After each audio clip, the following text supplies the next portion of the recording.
기독교 강요 제8장, 제2권 제8장 도덕법. 하나님이 율법을 통해 그분의 의의 기준을 알려주시면 우리는 겸손해져 하나님을 경배하게 된다. 주님은 우리에게 명령할 권한이 있다는 사실을 언급하시면서 마땅히 주를 경배하라고 우리를 부르신다. 또한 선에 대한 기준을 보여주시면서 우리의 불의함과 우리에게는 의를 행할 능력이 없음을 알려주신다.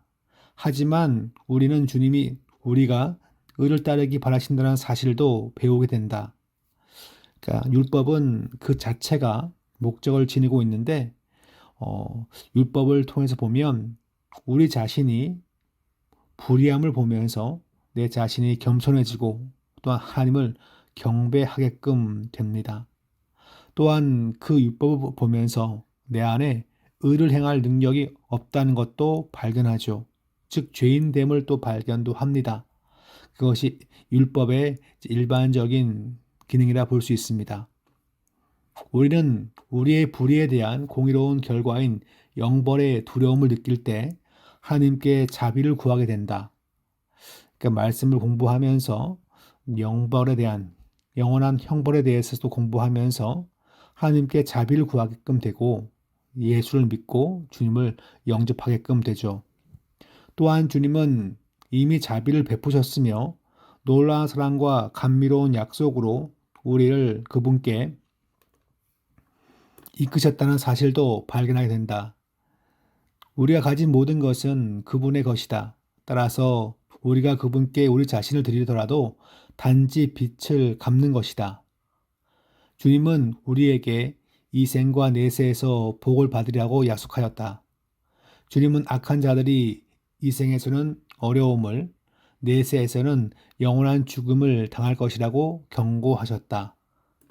율법은 우리에게 쉽게 눈에 띄는 외적인 선함뿐만 아니라 영적인 의도 요구한다. 이 땅의 왕의 명령과는 다르다. 이 땅의 왕은 음행과 살인 또는 도둑질 등을 금할 수 있지만 단지 외적인 행동만 금할 수 있다. 하지만 모든 것을 다 아시는 하나님이 음행과 살인 또는 도둑질을 금하실 때는 음욕과 미움 또는 탐심처럼 마음과 생각까지 금하신다. 같은 법이긴 하지만 세상 법은 외형적인 행동만 체크한다면 하나님의 법은 마음과 생각까지도 체크한다는 거죠. 그 다음 보시면 도덕법은 의도에 따라 두 부분으로 나눈다. 앞부분은 사람과 하나님과의 관계를 다루는데 이는 모든 의의 바탕이다. 도덕법에 있어서 가장 대표적인 것은 존 켈빈은 그것을 십계명이라고 보았습니다. 십계명의 앞부분은 첫째부터 네 번째까지 계명인데 사람과 하나님과의 관계. 근데 이것은 모든 의의 바탕이다. 신앙과 어떤 핵심과 그런 것들의 바탕이라는 것을 전제합니다. 뒷부분은 사람과 사람 사이의 관계를 다루고 있는데 그리스도는 온 율법을 두 부분으로 요약하신다.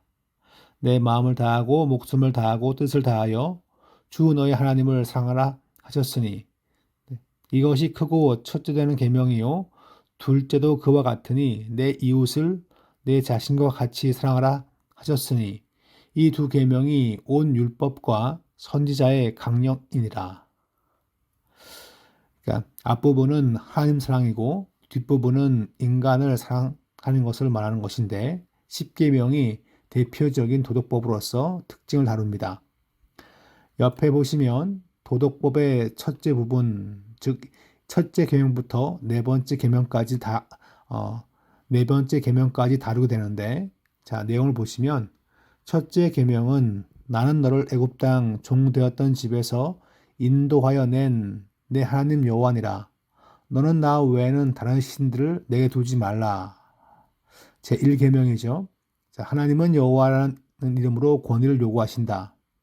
그분은 스스로 존재하시며 만물 위에 뛰어나시고 모든 만물을 붙들고 계신다. 그분은 친히 행하신 자비로운 일들을 언급하시면서 순종을 권하신다. 그 하나님께 합당한 온전한 예배와 신뢰, 기도와 감사를 명하신다. 나 외에는 이라는 표현은 다른 신들을 섬기는 우상 숭배가 주께 모독이 된다는 사실을 분명하게 나타내고 있다. 하나님 앞에서 우상을 세우는 것은 마치 가늠한 여인이 애인을 남편 앞에 데려와서 남편의 불타는 질투를 불러일으키듯이 주의 질투를 불러일으킨다. 이 잔 켈빈 당시에 목회했던 매튜 헬리란 목사님은 이 십계명을 이해할 때 예배의 자리에서 그것을 항상 해야 한다. 그렇게 주장했습니다. 예배를 드리고 있는데 그 옆에서 다른 신을 또 예배한다면 그것이야말로 하나님을 질투로 불타게 만드는 것이다. 그렇게 볼 수 있겠죠. 그 다음 보시면 둘째 계명은 너를 위하여 새긴 우상을 만들지 말고 또 위로 하늘에 있는 것이나 아래로 땅에 있는 것이나 땅 아래 물속에 있는 것에 어떤 형상도 만들지 말며 그것들에게 절하지 말며 그것들을 섬기지 말라. 하나님이 그 예배 현장에서 앞에 계시는데 그 옆에서 피조물의 형상을 만든 다음에 피조물에게 뭘 달라고 자꾸 요구하는 거예요. 이것은 참 웃기죠, 그죠? 그러니까 그림만 그려봐도 참 웃긴 것인데 그것이 바로 둘째 계명과 관련된 설명이라 볼 수 있습니다. 주님은 우리가 헤아릴 수 없는 하나님을 보이는 물질의 형태로 만들기를 금하신다.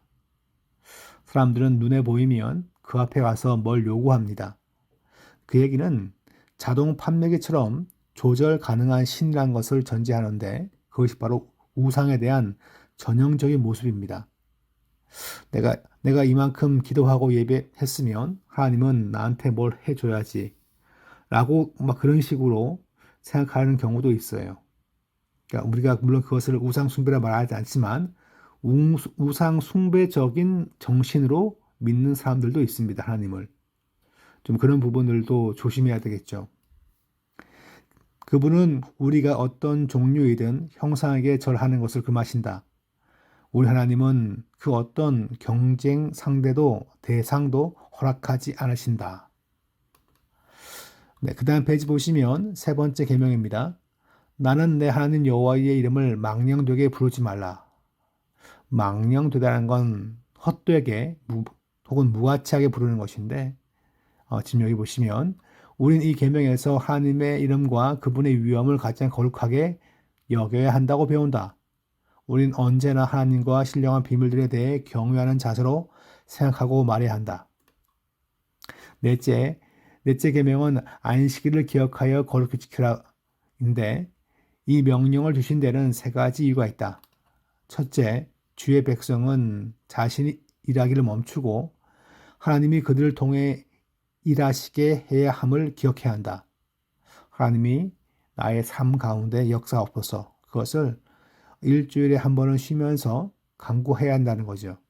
둘째는 말씀을 배우기 위해서인데 그들은 그날에 함께 모여 율법을 듣고 하나님이 행하시는 일을 묵상해야 한다.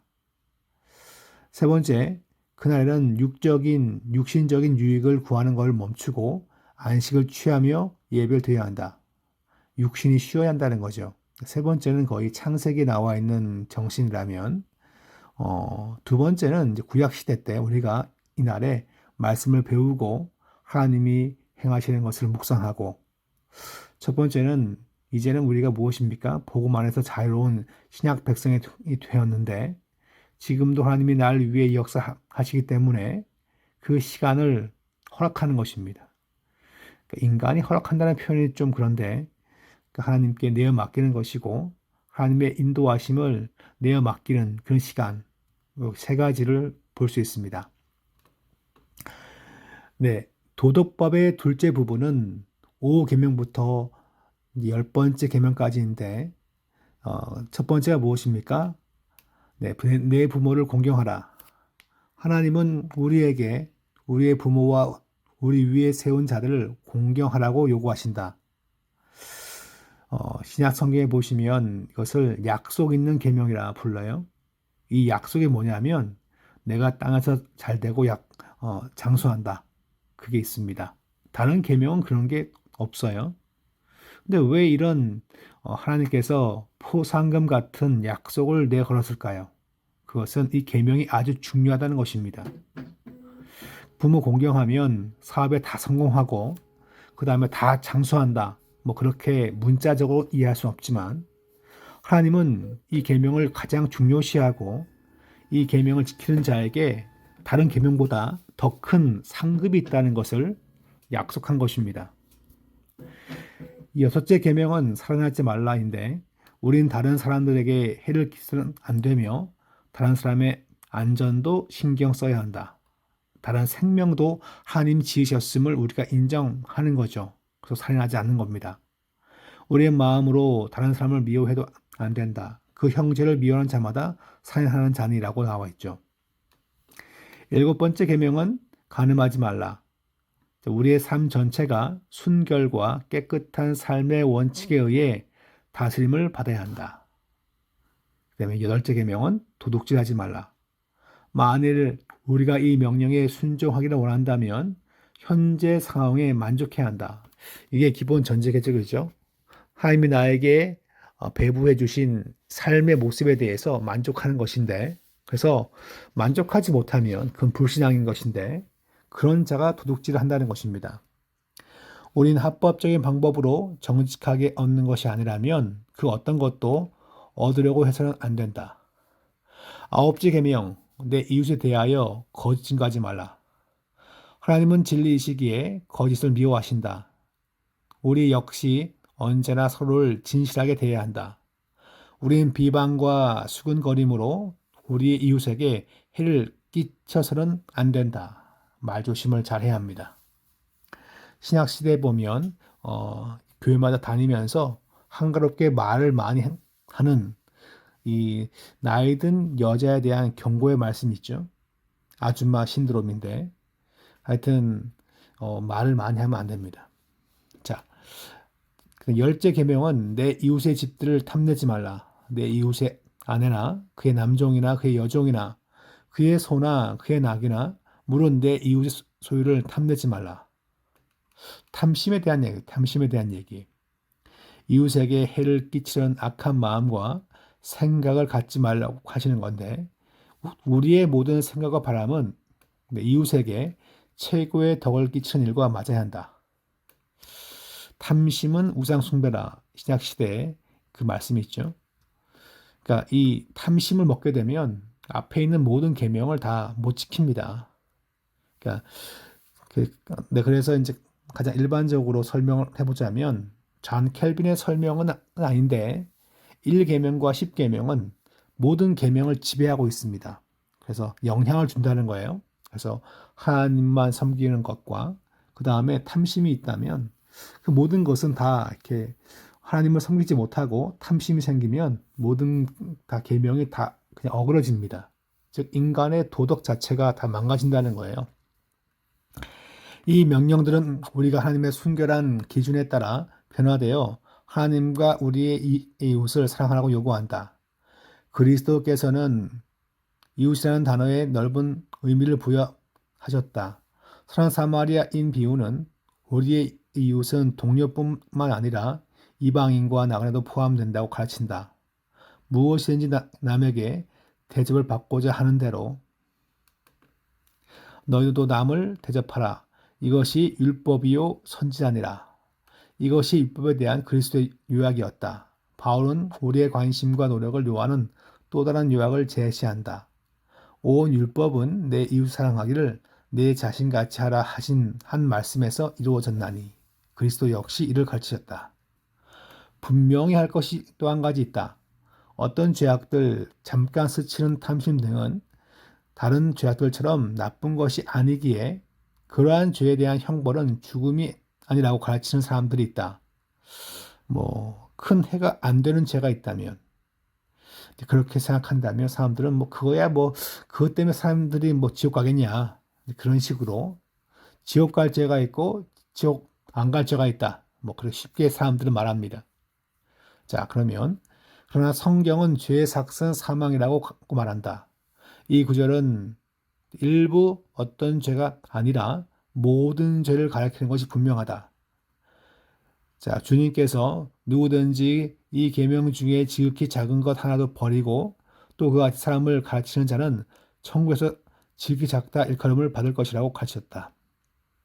그러니까 우리는 모든 것이 하나님 보시기에 잘못되었으면 잘못된 것이기 때문에 그와 같은 생각을 갖고 있어야 한다는 것을 말하고 있습니다.